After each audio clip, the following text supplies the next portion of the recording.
Well, welcome back to your Pennsylvania Dutch Minute.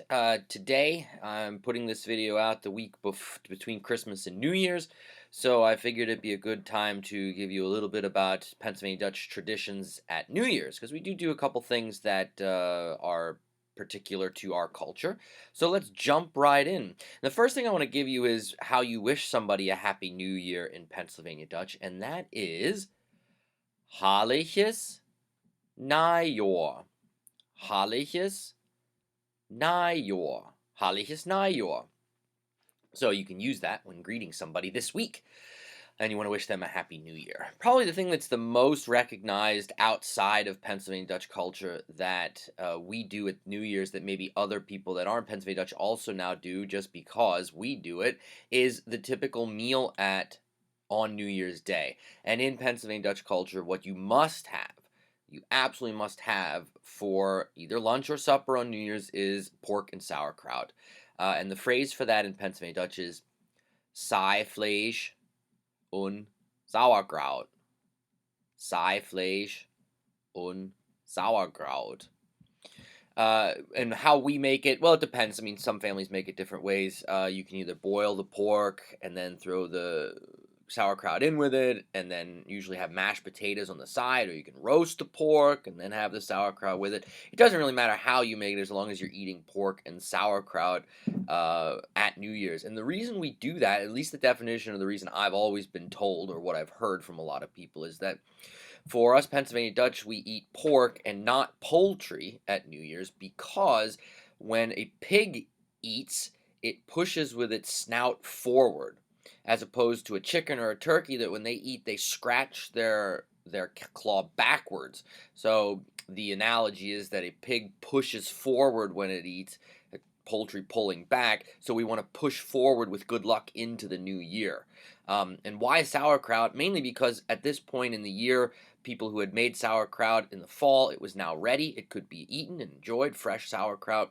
And it was also one of your winter staple foods that you would have had in your cold cellar, for over the winter. You didn't have a lot of fresh vegetables, years and years ago in the winter, but you had sauerkraut because most farmers would take their cabbage and make sauerkraut.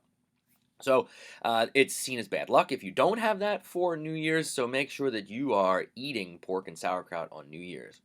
Another tradition that I don't know if this is purely Pennsylvania Dutch, but it is one that we do. On New Year's Eve at midnight, it is typical for us to shoot the new year in. And the phrase for that in Pennsylvania Dutch is Es nigh your avschießen. Es nigh your avschießen. And what typically happens at midnight, Pennsylvania Dutch gentlemen will take their shotguns out on the back porch or out in the yard and shoot up into the air a couple times to bring in the new year, shoot in the new year. There might be other cultures that do this as well. That I'm not 100% sure on, but I do know that we Pennsylvania Dutch, that is a tradition that we carry on to shoot in the new year, avschießen. And the only other thing that I could say today, something that sadly a tradition that has fallen by the wayside, mainly because we don't have people that can do it as much anymore. But years ago, we would have people that would go around and perform a New Year's blessing. And you would have usually a couple of gentlemen, musicians a lot of times, would go door to door, and there would be a New Year's blessing, and it would be sung in Pennsylvania Dutch, and it would, sing for, we're hoping that you have a healthy year and free of trouble and successful, etc., etc. And then a lot of times the blessing would happen, and then the gentlemen that were gathered there had instruments, and they'd play maybe a song or two, and then traditionally you would either tip them, sometimes with money, but most likely with alcohol. Maybe you'd do a shot of whiskey with them, or you'd give them a beer, and then they'd travel on down to the next house that would invite them to perform their New Year's blessing. I've heard stories of multiple men that went around back in the day, and by the time, the first couple houses, it was really good, but by the time they hit the fifth or sixth house, the blessing wasn't quite as good, and the speech was a little bit more slurred, if you know what I mean. Sadly, this is a tradition that has fallen away, mainly because there aren't enough people out there that know the blessing. There are a couple out there. And because it would all be done by memory, traditionally, and they would come to your front porch and perform this house blessing. I wish it was something that we could bring back. It's really a neat old tradition. Um, but anyway, there are some people that still do it, and we laud them for doing that, and hopefully some younger people will learn how to do it and learn the blessing and pass that tradition on.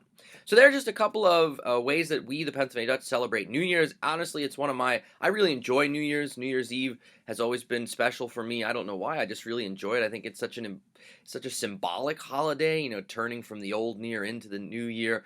And of course, I can't imagine a New Year's Day without pork and sauerkraut. So I hope that you get your pork and have your sauerkraut for New Year's Day. Maybe you'll go out at midnight and shoot the new year in.